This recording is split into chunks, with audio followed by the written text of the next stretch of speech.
ప్రియులారా, వాక్యమునకున్నటువంటి శక్తిని గ్రహించగలిగి వాక్యము ద్వారా మన జీవితాలను సరిచేసుకోవటానికి వాక్యాన్ని చక్కగా స్వీకరించగలిగితే దేవుని మాట పనిచేసినట్టుగా, దేవుని మాట మనల్ని కదిలించినట్టుగా లోకములోని ఎవ్వరి మాటలు మనల్ని కదిలించలేవు.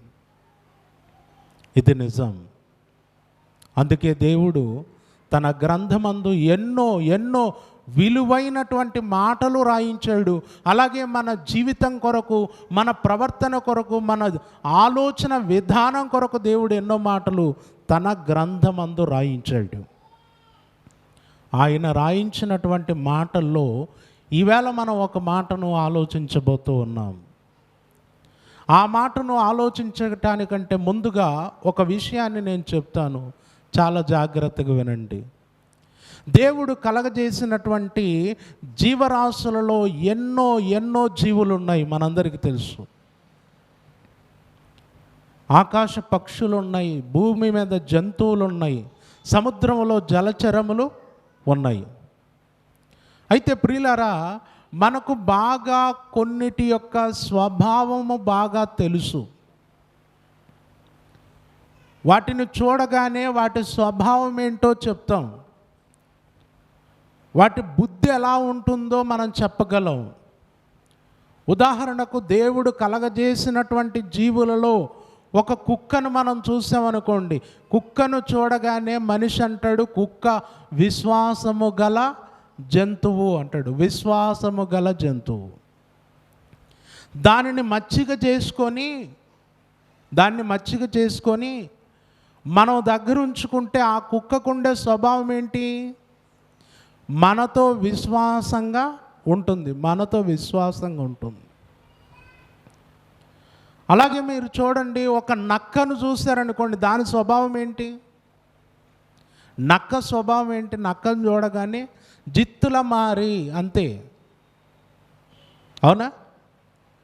అదేంటనమాట, దాన్ని చూస్తే అదొక జిత్తుల మారి. అది ఎప్పుడూ కూడా వేటాడదట, తెలుసా మీకు? వేటాడి మాంసం సంపాదించుకునే లక్షణం నక్కకు లేదు. మరి ఏం చేస్తుంది?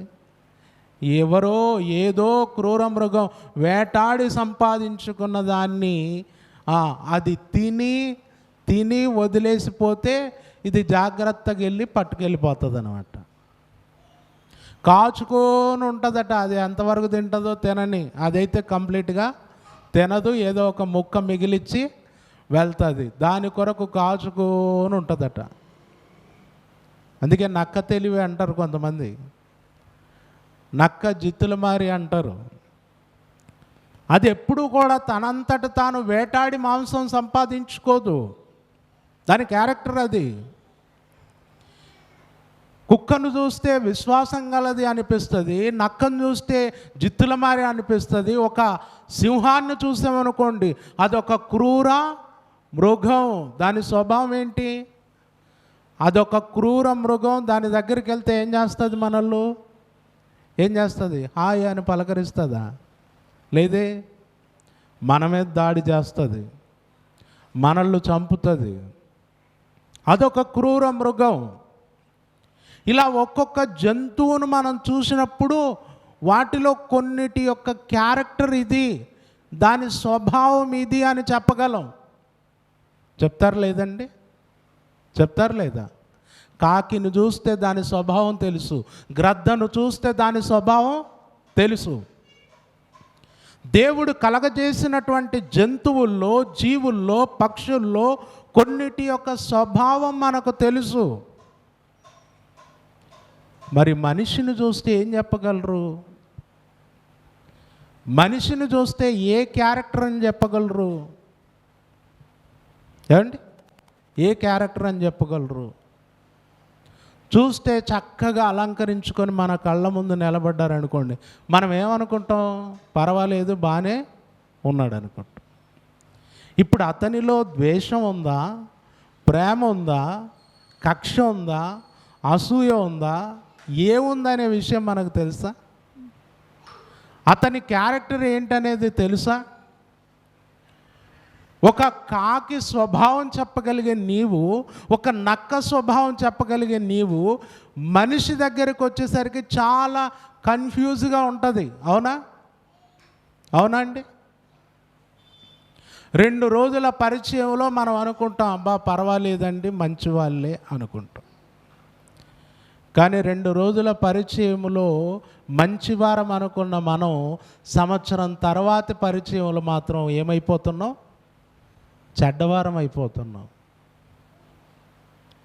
అంటే 2 రోజుల పరిచయంలో కొత్తలో మనం ఒకరికొకరం బాగానే అనిపించాం. సంవత్సరం తర్వాత క్యారెక్టర్స్ మారిపోయాయి. ఇప్పుడు బాగా కలిసి తిరిగిన వారు సంవత్సరం తర్వాత ఈయన దగ్గరికి వెళ్తే ఆయన మీద చెప్తాడు, ఆయన దగ్గరికి వెళ్తే ఈయన మీద చెప్తాడు. వీళ్ళిద్దరి మధ్య విని చావలేక మనం జంపు. అంటే ఎప్పుడు ఎలా మారిపోతుందో తెలీదు. అసలు మనిషి క్యారెక్టర్ ఏదో కూడా ఖచ్చితంగా చెప్పలేం. ఒక మనిషి క్యారెక్టర్ ఏంటి అనేటటువంటిది, ఎలాంటిది అన్నటువంటిది నిజంగా గుర్తించలేని పరిస్థితి. అసలు ఒక్కోసారి ఏమంటే నటించటంలో అదేదో సినిమాలో పెట్టారు కానీ అపరిచితుడని వాడు ఒక్కొక్కసారి ఒక క్యారెక్టర్ లాగా, నిజ జీవితంలో కూడా కొంతమంది ఎలా ఉంటారు? నిజ జీవితంలో కూడా అపరిచితుడేనా? ఉన్నారా మీ ఇంట్లో ఎవరన్నా? పోనీ మీరేనా? ఏమండి, మీ ఇంట్లో ఎవరన్నా ఉన్నారా? పోనీ లేదంటే మీరేనా అపరిచితుడు? ఉండొచ్చు. ఏమండి, నిజంగా ఇప్పుడు వాక్యంలో నేను ఒక మాట చూపిస్తాను. దేవుని మాటనే తలక్రిందులైపోయింది మనిషి గురించి చెప్పటంలో. దేవుని మాటనే, దేవుని వాక్యమే. అందుకే దీనికి ఏ టైటిల్ పెట్టాలో నాకే అర్థం కావట్లా. ప్రభువు చెప్పిందేమో స్పష్టంగా ఒక విధంగా చెప్పాడు, కానీ దానికి మనిషి స్వభావము చాలా విరుద్ధంగా కొనసాగింది. అందుకే నేను చెప్పాను, ఒక జంతువు యొక్క స్వభావం ఇది అని చెప్పగలిగిన మనం, మనిషి యొక్క స్వభావం ఇది, మనిషి క్యారెక్టర్ ఇది, ఈరోజు ఇలా ఉంటాడు అని చెప్పటానికి లేదు. అంటుంటారు కదా, పొద్దెట్ట తిరిగితే బుద్ధి అలా తిరుగుతూ ఉంటుందట. పొద్దు ఎలా తిరిగితే అలా. నిజమేది. ఒక్కసారి యేసుక్రీస్తుల వారి మాటను మనం చూద్దాం. మత్తయి సువార్త మనిషి కొరకు ఆయన చెప్పినటువంటి మాటలు చూద్దాం. మత్తయి సువార్త 12వ అధ్యాయము 34వ వచనం. సర్ప సంతానమా, మీరు చెడ్డవారై ఉండి ఎలాగు మంచి మాటలు పలకగలరు అన్నాడు. చూడండి, సర్ప సంతానమా మీరు చెడ్డవారై ఉండి ఎలాగు మంచి మాటలు పలకగలరు అని ప్రశ్నించాడు. ప్రశ్నించి ఆ క్రింది వచనంలో ఏం చెప్పాడు? హృదయమందు నిండి ఉండు దానిని బట్టి నోరు మాటలాడును గదా అన్నాడు. హృదయమందు నిండి ఉండు దానిని బట్టి ఏమవుతుందట? నోరు మాట్లాడుతుంది. ఏంటి నువ్వు మాట్లాడేది ఎక్కడ నిండి ఉన్నది? ఎక్కడ? హృదయమందు నిండి ఉన్నది. నేను ఈవేళ మీతో ఈ మాటలు పంచుకోవాలి అని ముందుగానే నా హృదయంలో నేను నింపుకొని వచ్చాను కాబట్టే నేను మీతో మాట్లాడుతున్నాను. హృదయమందు నిండి ఉండు దాన్ని బట్టే నా నోరు మాట్లాడుతూ ఉంది. ఓకే, ఇప్పుడు ప్రభు ఆ మాట చెప్పాడు. తర్వాత క్రింద ఏమంటున్నాడు? సజ్జనుడు తన మంచి ధననిధిలో నుండి సద్విషయములను తెచ్చును, దుర్జనుడు తన చెడ్డ ధననిధిలో నుండి దుర్విషయములను తెచ్చును అన్నాడండి. సజ్జనుడట తన మంచి ధననిధిలో నుండి ఏం చేస్తాడట? మంచి సద్విషయములను తెచ్చును. అంటే ఇప్పుడు హృదయము మంచిదైతే నోటి వెంట మాటలు ఎలా ఉంటాయమ్మా? మంచి మాటలు. హృదయము చెడ్డదైతే నోటి వెంట ఎలాంటి మాటలు ఉంటాయి? ఎలాంటి మాటలు వస్తాయి? చెడ్డ మాటలు వస్తాయి. ఇది ఖచ్చితమా? ఖచ్చితమేనా? ఇది నిజమా? నిజమా అబద్ధమా చెప్పండి? నిజమేనా? నిజమే. ఇప్పుడు ప్రభువు చెప్పినటువంటి మాట మనిషి యొక్క స్వభావాన్ని ఎరిగే చెప్పాడు ఆయన. ఇదిగో, నీ హృదయం మంచిదైతే నీ నోటి వెంట మంచి మాటలు వస్తాయి, నీ హృదయం చెడ్డదైతే నీ నోటి వెంట చెడ్డ మాటలు వస్తాయి అని చెప్పాడు. ఇది క్లియర్. కానీ దీనిని మించి దేవుని మాటను కూడా తలక్రిందులు చేసే విధమైన ప్రవర్తన కలిగిన వాడు మనిషి అన్నది మరొక చోట రాయబడి ఉంది. ఆ మాట చదివితే ఈ మాటను ఎలా చేయాలో కూడా అర్థం కాదు. ఒక్కసారి ఆ మాటను చదవండి. మనిషి కొరకు చెప్పబడినటువంటి మాట సామెతల గ్రంథం 26వ అధ్యాయము. సామెతల గ్రంథం 26వ అధ్యాయము 23వ వచనం.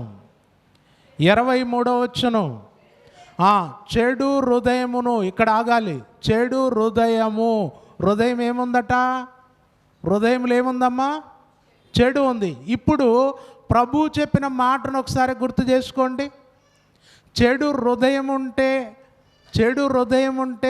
నోటి వెంట వచ్చే మాటలు చెడ్డ మాటలేనా? ఓకే. ఇప్పుడు ఇక్కడ ఏమంటున్నాడు?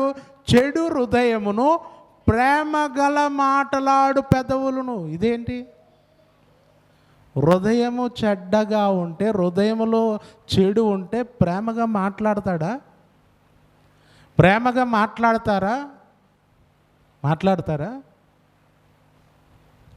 ఇక్కడ సొలొమోను గారు చెప్పారు. అందుకే ఏ జంతువు క్యారెక్టర్ ఏంటో చెప్పగలం, కానీ మనిషి క్యారెక్టర్ ఏంటో అంటే లోపల చెడు ఉంచుకొని పెదవులతో మాత్రం ఎలా మాట్లాడగలడట మనిషి? ఎలా మాట్లాడగలడట? చెడు హృదయమును, ప్రేమ గల మాటలాడు పెదవులను. ప్రేమగా మాట్లాడగలడు అంటే చెడు ఉంటే చెడ్డ మాటలు రావా? అండ్ లోపల మంచి ఉంటే మంచి మాటలు రావా? వస్తాయి. కానీ ఇక్కడ ఏంటంటే మనిషి దానిని మించిపోయాడు.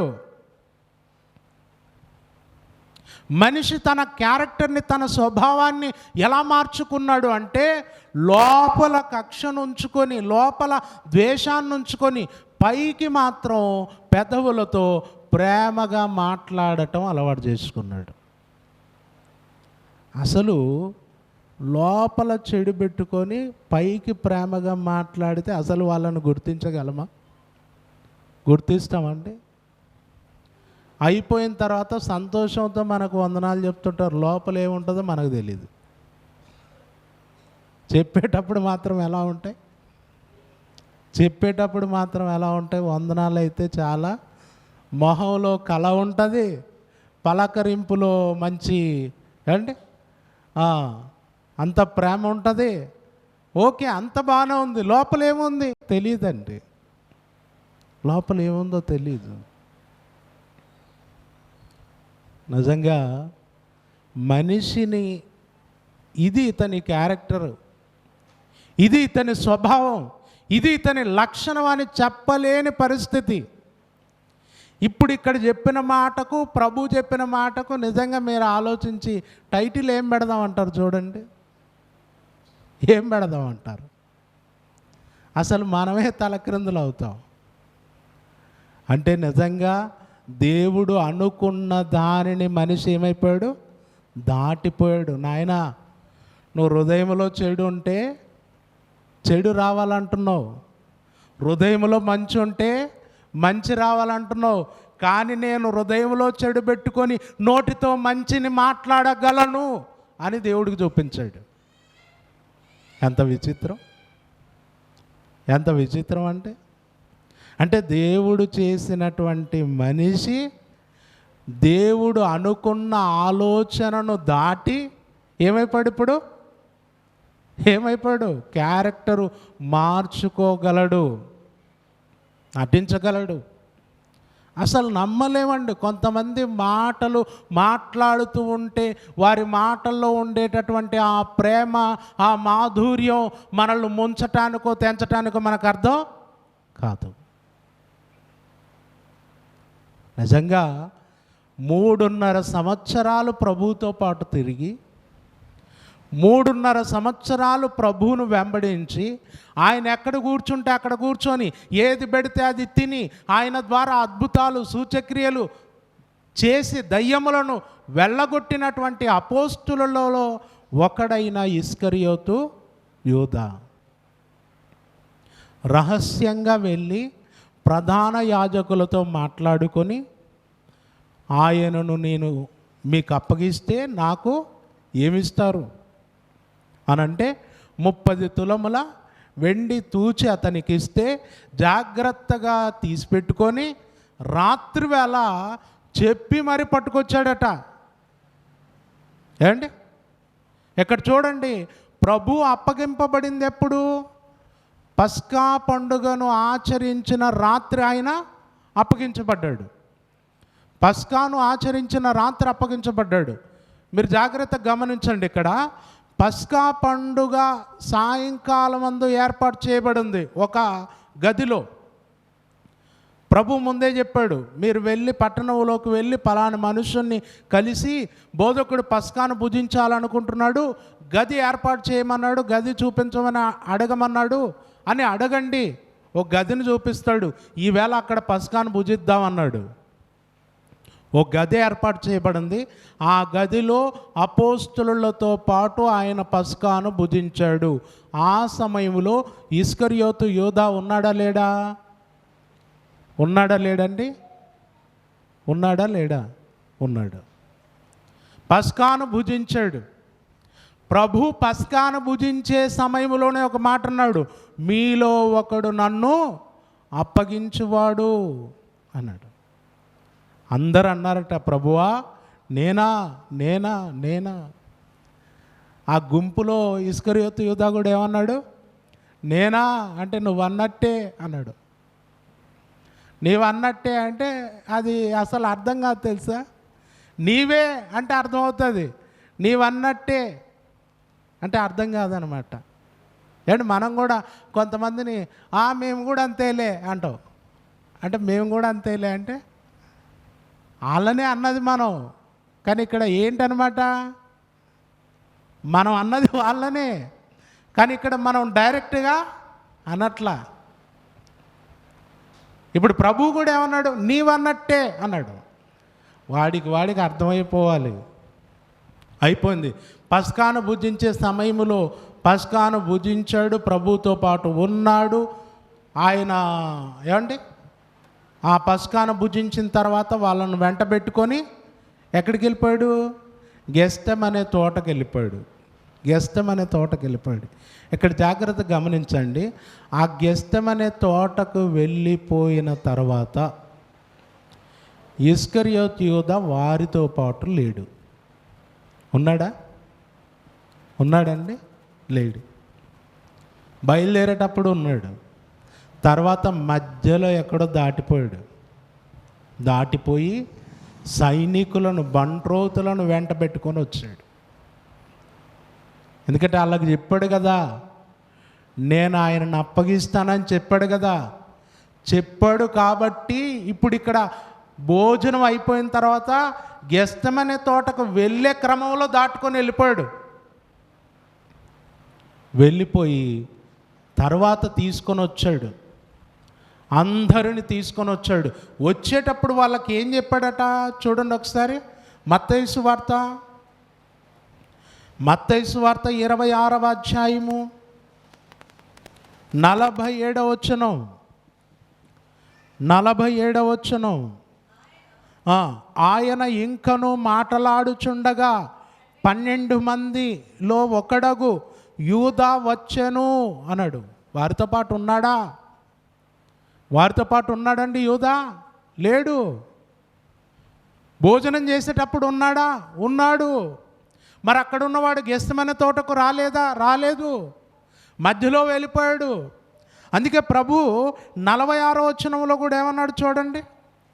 46వ వచనంలో లెండి వెలుదము, ఇదిగో నన్ను అప్పగించువాడు సమీపించి ఉన్నాడని వారితో చెప్పాను. నన్ను అప్పగించువాడు సమీపించి ఉన్నాడు అంటే ఇస్కరియోతు యూద అక్కడ లేకుండా వెళ్ళిపోయి సైనికులను అందరినీ వెంట పెట్టుకొని వచ్చేస్తున్నాడు. వాడు నన్ను సమీపిస్తున్నాడు, నన్ను అప్పగించేవాడు అన్నాడు.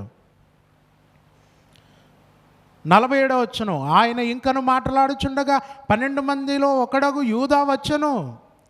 వారితో కూడా బహుజన సమూహము కత్తులు గుదియలు పట్టుకొని ప్రధాన యాజకుల యొద్ద నుండి ప్రజల పెద్దల నుండి వచ్చెను.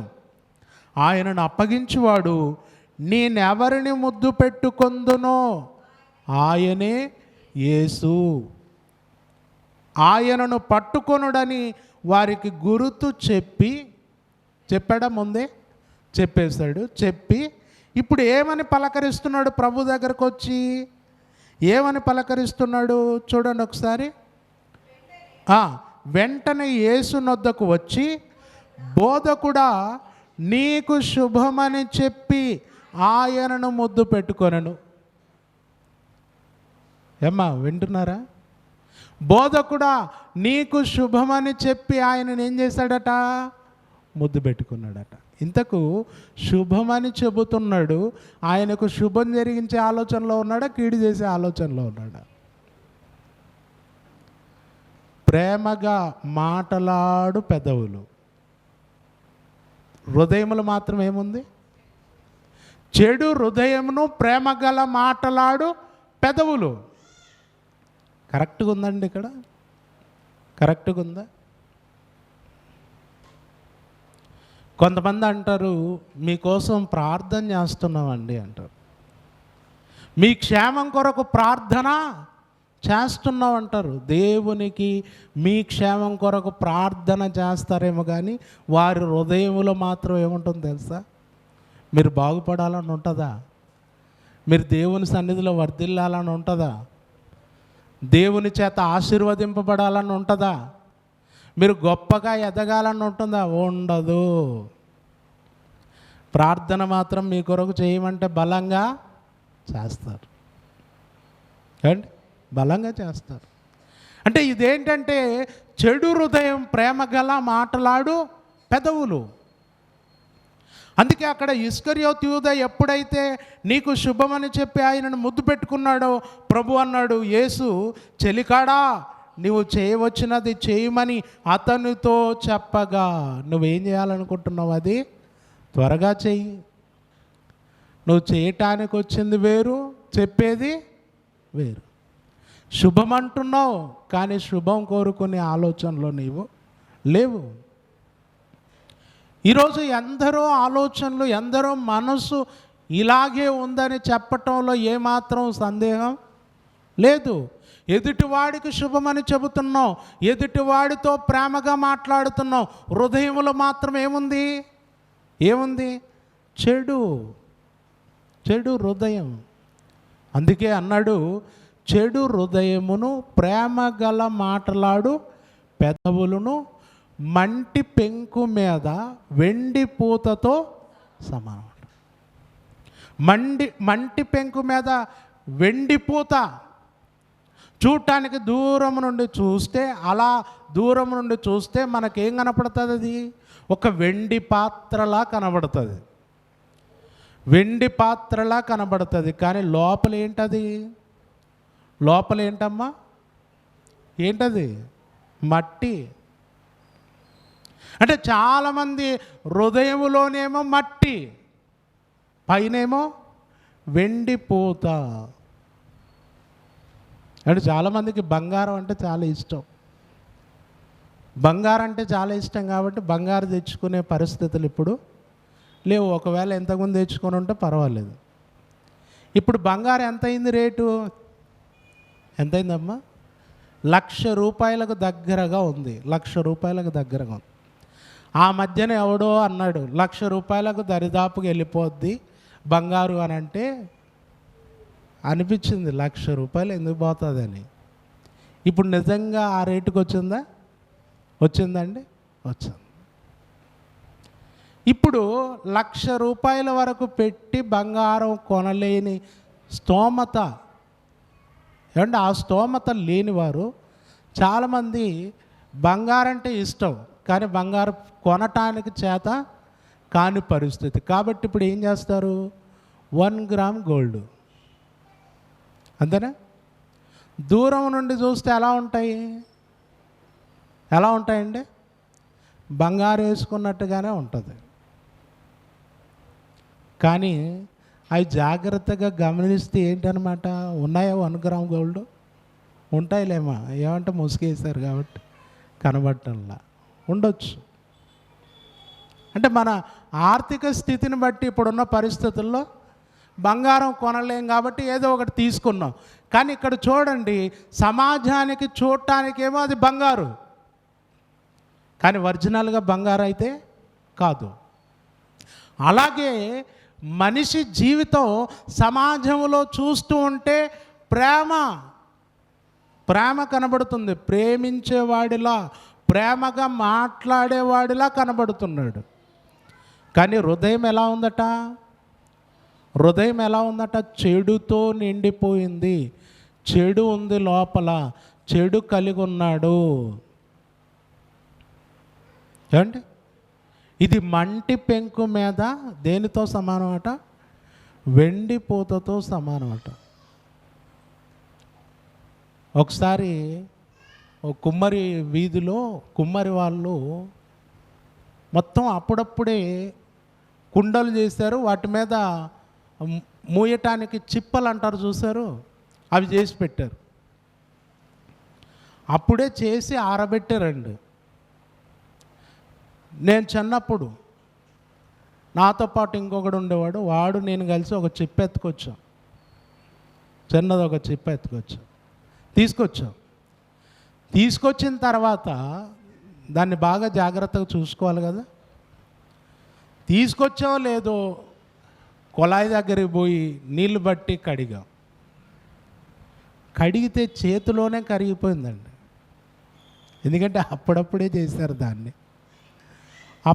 చేశారు, ఎండబెట్టారు. మాకు తెలియక దాన్ని ఏం చేసామంటే నీళ్ళు పట్టేసి కడుగుదాం దాన్ని అని లోపల కడిగితే మొత్తం మట్టిలేసింది, చేతుల్లోనే కరిగిపోయింది.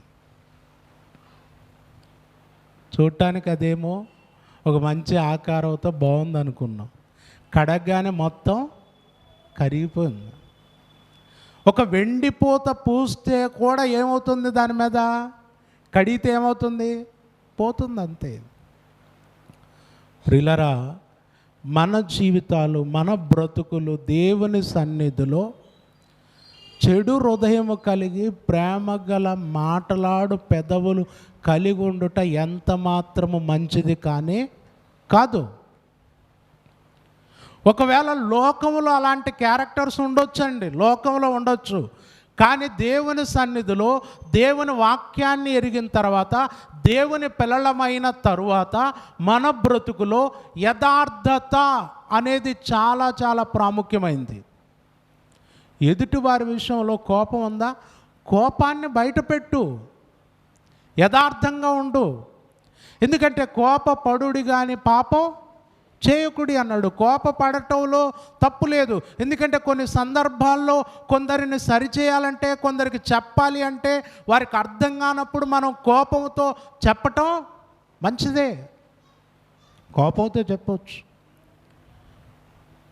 కోపాన్ని లోపల దాచుకొని నటించాల్సిన అవసరం లేదు. కోపము కొంతకాలం మనలో నివాసం చేసిందంటే అది అసూయగా మారిపోతుంది, ద్వేషంగా మారిపోతుంది, ఇక రకరకాలైనటువంటి ఆలోచనలు మనలో వస్తాయి. అందుకే కోపపడుడి కానీ పాపం చేయకుడి, మీ కోపము సూర్యుడున్నంత వరకే ఉండాలి అన్నాడు. కోపం ఎక్కువ సమయం మనలో ఉంటే అది రకరకాలైన ఆలోచనలకు దారితీస్తుంది. కనుక ప్రియులారా, మనం దేవుని సన్నిధిలో ఒక క్రైస్తవునిగా హృదయం చెడ్డగా పెట్టుకొని ప్రేమగా మాట్లాడు పెదవులు అనేవి ఉండనే ఉండకూడదు. ప్రేమ అంటే ప్రేమే, కోపం అంటే కోపం. మరి ద్వేషం, అసూయ వీటి సంగతి ఏంటి?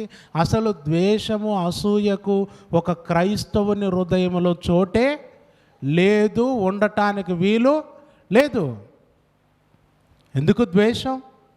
ఎందుకు అసూయ? ఒకడు మనకంటే గొప్పగా ఎదుగుతున్నప్పుడు అసూయ అనేది రావచ్చు. కానీ మనం ఆ సమయంలో అనుకోవాల్సింది ఏంటో తెలుసా?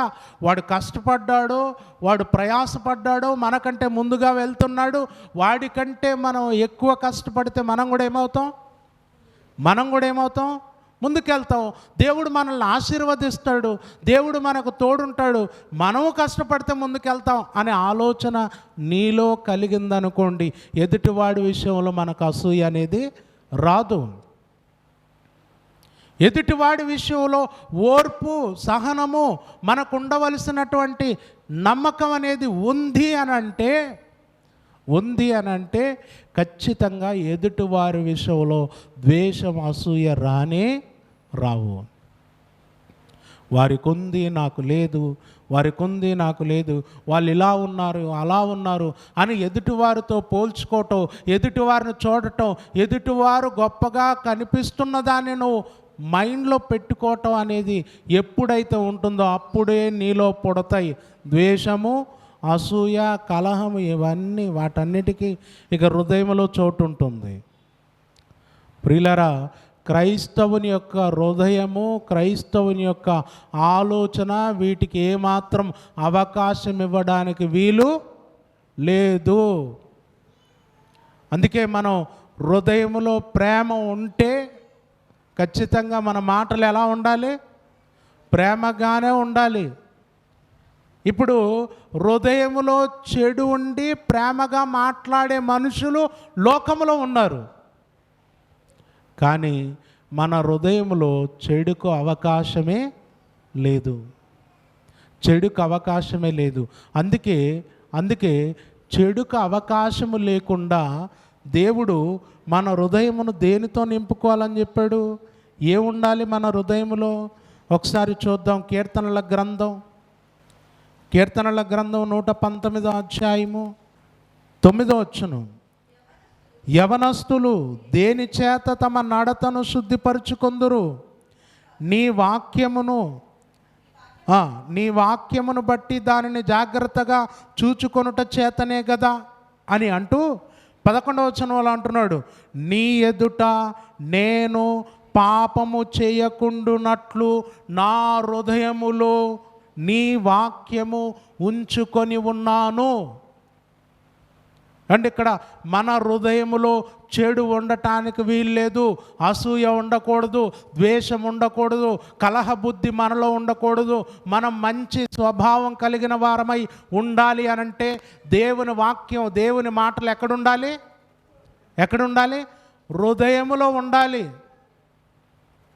హృదయములో ఉండాలి. హృదయములో వాక్యాన్ని పెట్టుకుంటే ఈ చెడుకు, కలహమునకు, అసూయకు, ద్వేషమునకు ఎంత మాత్రము చోటు ఉండదు. ఎదుటివారిని మనం పలకరించేటప్పుడు నిజమైనటువంటి ప్రేమతోనే పలకరించాలి. నిజమైనటువంటి మంచి మనసుతోనే మాట్లాడే వారం కావాలి. ఎందుకంటే మన సృష్టికర్త అయినటువంటి దేవాది దేవుడు మన పైన ఉన్నటువంటి ఈ బాహ్య రూపాన్ని చూడటం కంటే ఆయన దేన్ని చూస్తాడు? మన అంతరంగాన్నే చూస్తాడు. అంటే పాతాళ లోకమును, అగాధ కూపమును దేవునికి కనబడుచున్నవి అన్నాడు. పాతాళ లోకము, అగాధ కూపము దేవునికి కనబడుతున్నప్పుడు నీ హృదయములోనిది ఆయన చూడడా అన్నాడు సొలొమోను గారు. హృదయములోనిది కనబడదా? హృదయములోనికి ఆయన తొంగి చూడడా? ఎప్పుడు దేవుని దృష్టి ఎక్కడుంటుందమ్మా? దేవుని దృష్టి మన హృదయము వైపే ఉంటుంది, మన వైపే ఉంటుంది. ఏంటి? మన మీదే ఉంటుంది. ఇప్పుడు మీరు చూడండి, మామూలుగా కొన్ని మాటలు సీక్రెట్గా మాట్లాడతారు, కొన్ని మాటలు సీక్రెట్గా.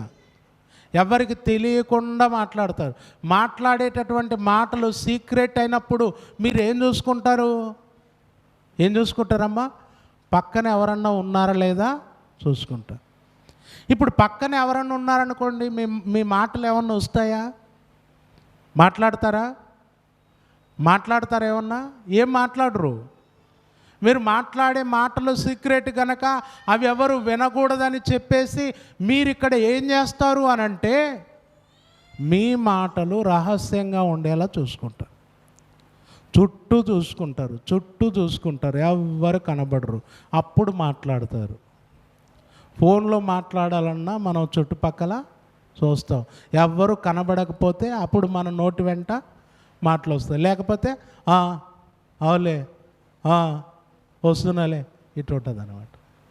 అంటే ఇక్కడ ఏంటన్నమాట, మనం అక్కడ అసలు విషయం మాట్లాడటానికి కుదరదు. పక్కన చాలామంది ఉన్నారు కాబట్టి అక్కడ మన మాటలు ఏమి రాకుండా అవులే, అంతేలే, ఓకేలే, ఇలా షార్ట్ కట్లో కొడతాం. అదే రియల్గా ఎవరు లేకుండా మనం మాట్లాడాల్సి వస్తే అప్పుడు ఒరిజినల్గా మాట్లాడుతున్నాం. ఆ టైంలోనండి నువ్వు అందరినీ చూసేటప్పుడు ఎవ్వరు కనపడకుండా దేవుడు అలా కనబడ్డాడు అనుకోండి, అప్పుడు ఏమైపోతాయి మాటలు? మాటలు వస్తాయా? వస్తాయండి. నిజంగా మన తెలివి ఏంటంటే, మనకు నిజంగా ఇక్కడ మట్టి మిగిలిపోయింది అనుకుంటాను నేను. ఇది పరివర్తన చెంది మెదడులా కాకుండా కొంత సైడ్లకు మట్టి మిగిలిపోయింది అనుకుంటాను.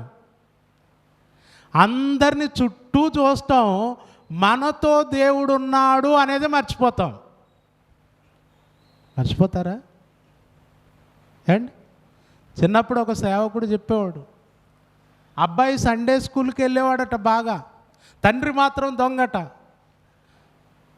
ఈ దొంగ తండ్రి కొడుకుని ఏం చేశాడంటే, ఒకరోజు ఒరే పండగ వచ్చింది, కోళ్ళు దొంగతనం చేయటానికి వెళ్దాంరా అని దొంగతనానికి తీసుకెళ్ళాడట. కోళ్ళు దొంగతనానికి చేయటానికి తీసుకెళ్ళి కొడుకుని యువతల పెట్టి అవతల గోడ అవతలకి దిగాడట తండ్రి. దిగి చూస్తూ ఉన్నాడు. చూస్తూ కొడుకుని అడిగాడట, ఒరే ఎవరన్నా వస్తున్నారా అంటే కొడుకు అన్నాడట, ఎవరు వస్తలేరు కానీ అన్నాడట. ఎవరు వస్తలేరు కానీ అన్నాడట. కానీ అంటే సర్లే అని మళ్ళీ కాసేపు అలా తిరిగి మళ్ళీ అడిగాడట, ఒరే ఎవరన్నా వచ్చారా అంటే ఎవరు వస్తలేరు కానీ అన్నాడట. ఈయన అనుకున్నాడట, గాని అంటున్నాడంటే ఏదో గోని ఉందనుకున్నాడు. అంతే కదండి. పెళ్లి చూపులకు వెళ్తారు, అబ్బాయి బాగున్నాడమ్మా అన్నారు అనుకోండి, బాగానే ఉన్నాడు కానీ అన్నారు అనుకోండి. అమ్మాయి బాగుందా అంటే బాగానే ఉంది కానీ అన్నారనుకోండి, అక్కడ ఏదో ఉంది అని. ఈ కొడుకు అలా సమాధానం చెప్తా ఉంటే తండ్రికి డౌట్ వచ్చి యువతలకు వచ్చి, ఒరే ఏందిరా గాని అంటున్నావు, ఏంటి సమస్య అంటే, ఎవ్వరు లేరు కానీ దేవుడు ఉన్నాడు కదా నాన్న అన్నాడట. ఎవ్వరు ఎక్కడ లేరు, ఎవరు చూడట్లా, కానీ మన మధ్యన మన చుట్టూ ఎవరున్నారు? దేవుడు ఉన్నాడు కదా అనే ఆ మాట ఆ సండే స్కూల్కి వెళ్ళే ఆ అబ్బాయి తండ్రికి చెప్పగానే దొంగతనం చేయడానికి వచ్చిన తండ్రి అక్కడ నుండి కొడుకుని తీసుకొని వచ్చేస్తాడు. ప్రియులారా, నిజంగా మనకు ఎప్పుడైనా అలా గుర్తొస్తుందా దేవుడు ఉన్నాడు మనతో అని? వస్తుందా? మనం బయలుదేరి ప్రయాణం చేసేటప్పుడు కూడా ఎంత స్పష్టంగా మాట్లాడుతుంది తెలుసా? వస్తున్నారా అన్న అంటే వస్తున్నావు. ఎవరెవరు వస్తున్నారు? నేను ఒక్కనే వస్తున్నా అన్న అంట. ఎవరు వస్తున్నారట? ఒక్కనే వస్తున్నావా? ఒక్కనివే ఉన్నావా? నీ రాకపోకల యందు ఆయన నీకు తోడుగా ఉన్నాడా లేడా? ఏమో మనకేం తెలుసు. అంతేనా? మన ఆలోచన ఏంటి? ఉన్నాడో లేడో మనకేం తెలుసు, వస్తున్నాడో లేదో మనకేమి తెలుసు. అండ్ కొంతమంది ఏమనుకుంటారంటే, దేవుడు సేవకులతో పాటు ఉంటాడు, మమ్మల్ని వదిలేసి ఉంటాడు అనుకుంటారు దొంగలు. ఎవరంటుంటాడంటే దేవుడు సేవకులతో పాటు ఉంటాడు, మన ఎంట ఏమి ఉండడు అనుకుంటారు. దేవుడు ఎక్కడైనా ఎప్పుడైనా ఏ క్షణమైనా మన వెన్నంటే ఉన్నాడు. ఎందుకంటే ఒకప్పుడు పరలోకములో ఉన్నాడేమో. ఆయన చెప్పాడు, నేను మీ మధ్య నివసించి సంచరించున్నట్లు నాకు ఒక పరిశుద్ధ స్థలమును నిర్మించండి అని ఇశ్రాయేలును అడిగిన దేవుడు ఇప్పుడు మన మధ్యనే ఆయన నివాసం చేస్తున్నాడు, మనతోనే ఉన్నాడు. కానీ ఎప్పుడు మనకు ఆలోచన రాదు. మన మధ్య నుండి మన అంతరంగాన్ని చూస్తున్నాడు, మన హృదయాన్ని చూస్తున్నాడు అన్నప్పుడు మనలో చెడుకు చోటు ఉంటుందా? ఉంటుందండి. ఈరోజు మనం అది మర్చిపోయాం. అందుకే లోపల చెడు ఉంచుకుంటాం, పైకి మాత్రం అబ్బబ్బా ఎంత చక్కగా మాట్లాడతారు, ఎంత అద్భుతంగా మాట్లాడతారండి. అండ్ సినిమా వాళ్ళలాగా అండ్ మీకు తెలుసా సినిమా వాళ్ళది? సినిమా వాళ్ళు సినిమా తీసేటప్పుడు ఒకరినొకడు తిట్టుకుంటారు, బూతులు అన్నీ జరుగుతాయి లోపల. కానీ రిలీజ్ ఫంక్షన్ అప్పుడు చూసారా మీరు ఎట్ట మాట్లాడుకుంటారు? ఒక హీరో ఒక హీరోయిన్ పొగుడుతాడు, ఆ హీరో డైరెక్టర్ని పొగుడుతాడు, ఆ డైరెక్టరు ఇంకొకరిని పొగుడుతాడు. మొత్తం ఒకరినొకరు పొగుడుతూనే ఉంటారు, మామూలుగా ఉండదు. కానీ లోపల ఎలా ఉంటుంది తెలుసా? షూటింగ్ జరిగేటప్పుడు ఎలా ఉంటుంది? మొత్తం తిట్టుకొనే జరిగి ఉంటుంది. కానీ వేదిక మీదకి వచ్చిన తర్వాత మాత్రం మొత్తం నటనే. ఈరోజు క్రైస్తవుడి జీవితం, క్రైస్తవుని మనసు అలా ఉండటానికి వీలు లేదు. యథార్థ హృదయములో ఉండాలి, యథార్థతతో మాట్లాడాలి, యథార్థంగా ప్రేమించాలి. ఏదైనా ఉంటే ఎదుటివాడికి యథార్థంగా మనం చెప్పాలి, అంతే తప్ప లోపల ఒకటి ఉంచుకొని పైకి నటిస్తూ మాట్లాడవలసినటువంటి అవసరం లేదు. మన అంతరంగమును ఎరిగినటువంటి దేవుడు చెడు హృదయము కలిగి ఉండి ప్రేమగల మాటలు మనం మాట్లాడితే మనకు తీర్పు తీరుస్తాడు. జాగ్రత్త. అందుకే యథార్థంగా ఉందాం. ప్రేమ మనలో ఉండాలి, మన మాటలు కూడా ప్రేమగానే ఉండాలి. నటించవలసిన అవసరత మనకు లేదు. మొన్న మాట్లాడుకుంటూ ఉంటే సహోదరుడు చెప్పాడు, ఏమంటే నిజంగా దేవుడు వేశ్యనైనా చేర్చుకుంటాడట, కానీ వేషధారిని చేర్చుకోడట. వేషనైనా చేర్చుకుంటాడట, కానీ వేషధారిని చేర్చుకోడు. మనం వేషధారులుగా ఉండవలసిన అవసరం లేదు.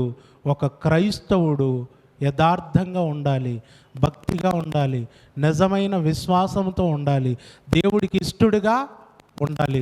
నిజంగా మనం మాట్లాడితే ప్రేమగల మాటలు, మన సంభాషణ ఉప్పు వేసినట్టుగా ఉండాలి.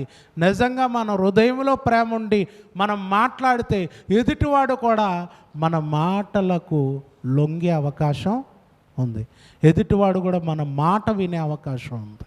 కాబట్టి దేవుడు చెప్పిన ప్రవర్తన కలిగి ఉందాం, దేవుడు కోరుకున్న విధంగా ఉందాం. మన స్వభావం ఇలాంటిది, ఇదిగో వీరి క్యారెక్టర్ మంచిది అని చెప్పేలా ఒక రియాలిటీని మనం కలిగి ఉందాం.